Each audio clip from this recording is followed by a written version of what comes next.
Hi friends, நாம் இன்றைக்கி பார்க்க போகிறது வந்து சுகர் பீடை வச்சு அவுட்லைன் எப்படி கொடுக்கலான்னு ஒரு லைனில் ஃபார்ம் பண்ணியிருக்கேன். அந்த லைனில் எப்படி நம்ம வந்து சுகர் பீட் கொடுக்கணும்னு பார்த்திங்கன்னா, நம்ம துணி தைப்போம்ல, டெய்லரிங் தைக்கிறதுக்கான வச்சுருப்போம்ல த்ரெட்டு, அந்த த்ரெட் எடுத்திருக்கேன். அந்த த்ரெட்டில் வந்து நான் எப்போதுமே வந்து 2 எடுப்பேன். ஏன்னா 2 எடுக்கும்போது இன்னும் ஸ்ட்ராங்காக இருக்கும் அப்படின்னு சொல்லிட்டு. ஒரு சிலர் வந்து சிங்கிளாக தான் எடுப்பாங்க. நான் வந்து டபுளாக எடுத்து பண்ணும்போது ஸ்ட்ராங்காக இருக்கும். அது வந்து ரொம்ப நமக்கு வந்து த்ரெட் பிரித்து சீக்கிரமாக வராது. பார்த்திங்கன்னா அடியிலேருந்து த்ரெட் எடுத்தாச்சு. இப்போ இது வந்து சிங்கிளாக வந்துட்டு, அதனால் கிளியர் பண்ணிவிட்டு நான் எடுக்கிறேன். பாருங்கள், அடியிலேருந்து நம்ம வீடு வந்து இந்த மாதிரி தான் லோட் பண்ணி வச்சுருக்கணும். அடியிலேருந்து த்ரெட் எடுத்தோடனே நமக்கு டபுள் த்ரெட் வருது பார்த்திங்களா? டபுள் த்ரெட் ஃபஸ்ட்டு ப்ராக்டிஸ் பண்ணும்போது கொஞ்சம் சிரமமாக இருக்கும். அதுக்கப்புறம் அது அப்படி தெரியாது. அப்படி த்ரெட் எடுத்தாச்சு. எடுத்துகிட்டு பார்த்திங்கன்னா நம்ம இந்த பீட்ஸை வந்து இந்த மாதிரி தான் பிடிச்சி வச்சுட்டு நம்ம ஃபஸ்ட்டு வந்து ஒவ்வொரு பீடாக வந்து நம்ம ஸ்டிச்சஸ் கொடுக்கணும். ஒரு பீடு கொடுத்த உடனே நம்ம அதிலேருந்து செயின் போட்டு மெதுவாக எடுக்கணும். எடுக்கும்போது நமக்கு வந்துடும்.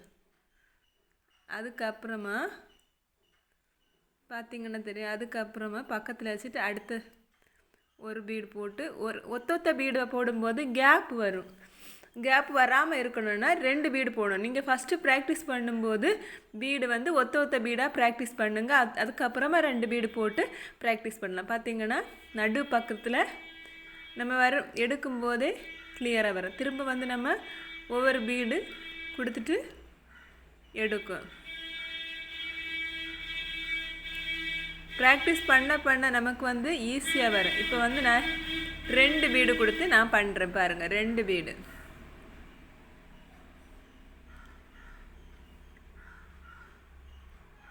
சிங்கிளாட்டு பீடு கொடுத்துருக்கேன். பார்த்திங்கன்னா உள்ளண்டு எடுத்து நம்ம எடுக்கும்போது 2 லைன் அப்படியே வந்துடும். நமக்கு வந்து ப்ராக்டிஸ் பண்ண நமக்கு வந்து இந்த 2 லைன் வந்து ஈஸியாக வந்துடும். ஏன்னா நம்ம ஆல்ரெடி சில்க் த்ரெட் வந்து ப்ராக்டிஸ் பண்ணி தானே வச்சுருக்கோம். அதனால் ஈஸியாக வந்துடும். சிங்கிள் த்ரெட்டும் நம்ம போடலாம், சரிங்களா? இப்போ 2 பீடாட்டு நம்ம நகர்த்தி கொடுக்குறோம் பீடை மெதுவாக. அதுக்கப்புறம் ஸ்டிச்சஸ் கொடுத்து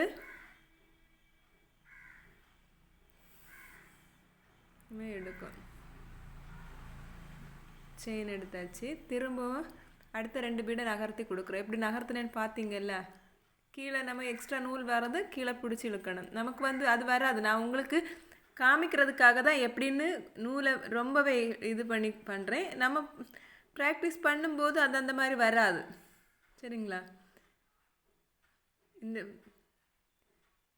திரும்பவும் போட்டு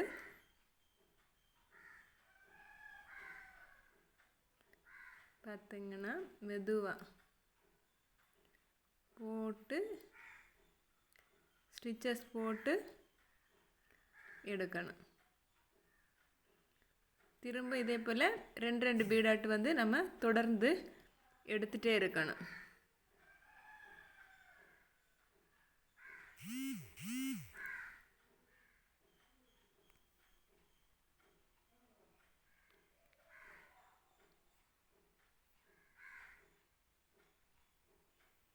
பக்கத்தில் ஸ்டிச் போட்டு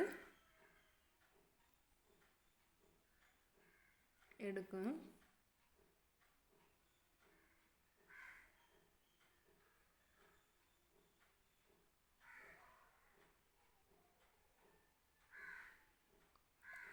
அதுக்கப்புறம் பார்த்திங்கன்னா இந்த 2 பீடையும் நம்ம வந்து எப்படி போடுறோன்னு ஜூம் பண்ணி காமிக்கிறேன். பார்த்திங்கன்னா இது இருக்கா? இந்த பீடை இப்படி தள்ளி கொடுத்து போட்டு ஸ்டிச் போட்டு எடுக்கணும்.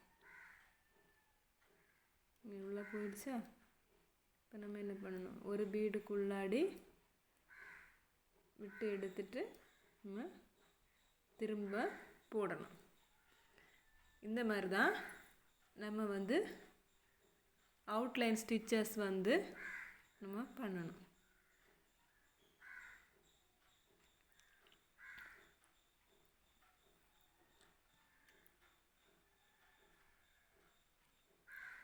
லாக் போட்டு முடிச்சாச்சு.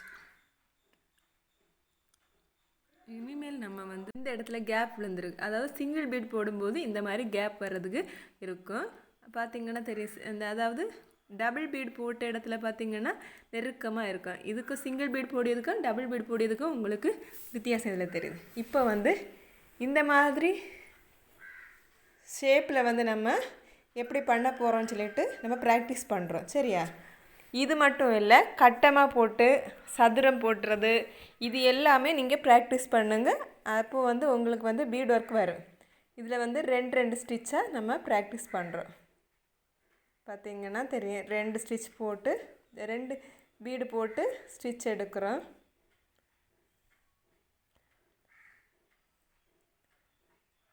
அதுக்கேற்றபடி அந்த லைன்லேயே நம்ம கொண்டு வரும்போது நமக்கு வந்து டிஃப்ரெண்ட் தெரியாது.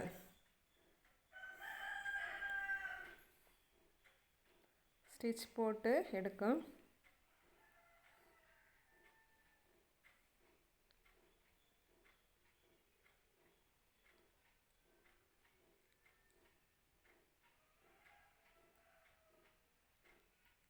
போடுறோம். பார்த்திங்கன்னா 2 லைனாக போட்டு 2 பீடாக போட்டு எடுக்கிறோம். போட்டு எடுக்கும்போது பார்த்திங்கன்னா 2 லைன் வந்து நமக்கு வந்துகிட்டே இருக்கும். இந்த மாதிரி நம்ம வந்து தொடர்ந்து ப்ராக்டிஸ் பண்ணுங்கள்.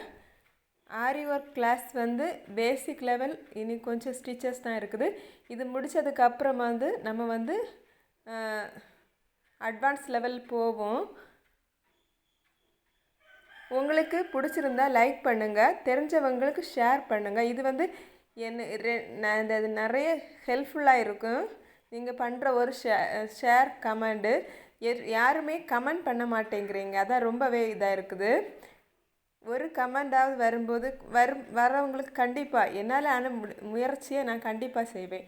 ஒரு நான் லைவ் போட முடியலை என்னால், ஏன்னா 1000 சப்ஸ்கிரைபர் வந்தால் தான் லைவ் வந்து நான் போட முடியும் அப்படின்னுள்ள டாஸ்க் இருக்கிறதுனால என்னால் லைவ் போட முடியலை. 1000 சப்ஸ்கிரைபர் வந்த பின்னாடி நான் போட்டிருக்க ஸ்டிச்சஸில் உங்களுக்கு டவுட்டுனா லைவ் மூலமாக உங்களுக்கு நான் அதை எக்ஸ்பிளைன் பண்ணுவேன் கண்டிப்பாக.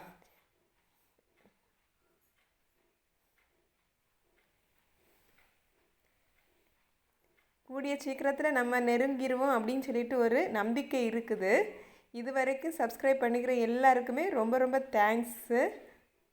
இன்னும் நெருங்கி வந்துட்டோன்னா லைவில் போட்டு பிள்ளைங்க யாருக்காவது டவுட் இருக்கிறவங்களுக்கு கிளியர் பண்ணிடலாம். அது ஒரு ஹெல்ப்ஃபுல், ரொம்பவே ஹெல்ப்பாக இருக்கும்.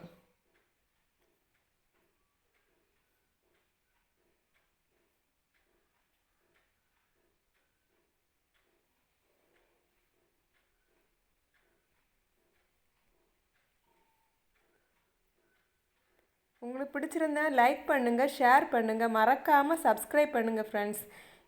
இந்த சப்ஸ்கிரைப் பண்ணுறதுனால நிறைய பேருக்கு பயனுள்ளதாக இருக்க போகுது. வர்ற நாட்களில் இது மாறி மட்டும் கிடையாது, வேறையும் யூஸ்ஃபுல்லாக இருக்குது லைவ் போடுறது.